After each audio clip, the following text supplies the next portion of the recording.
The second Democratic gubernatorial debate is just a day away. Here are 3 things to look for when former Congresswoman Gwen Graham, Orlando area businessman Chris King, Tallahassee Mayor Andrew Gillum and former Miami Beach Mayor Levine take the stage in Pinellas Park at 6:30 p.m.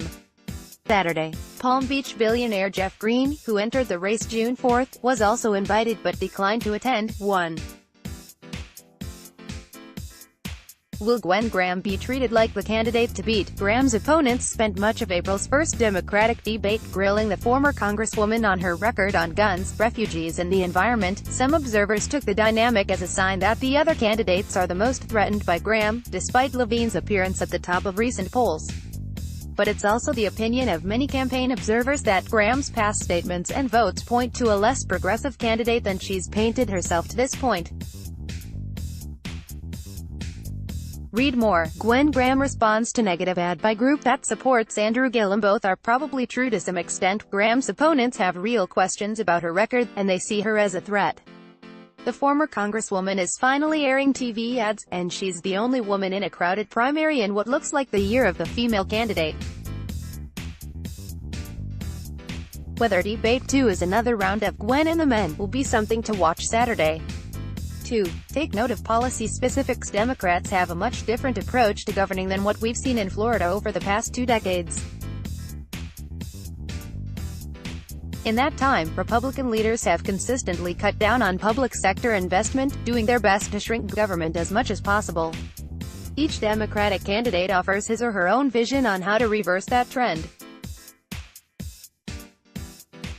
But whether a candidate is calling for a greater investment in education, criminal justice reform, more affordable housing or gun control, the proposals are going to require time and money. Governors have broad authority to reorganize the state's priorities.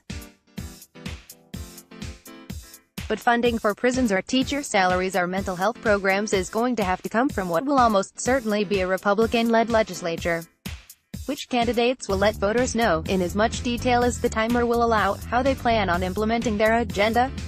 3. Will candidates save their firepower? Saturday's is the second of 5 primary debates this election cycle. If a candidate is sitting on a game-changing piece of opposition research or a magic bullet policy proposal, it's unlikely he or she will break it out on a Saturday night 50-plus days before anyone votes. Expect candidates to treat this debate more like another introduction to voters than an opportunity to attack. On the other hand, despite over a year of campaigning, no candidate has truly grabbed the spotlight in this primary. The right moment could give a lesser-known candidate like King or Gillum something to build on going into the next debate Tuesday in Broward County.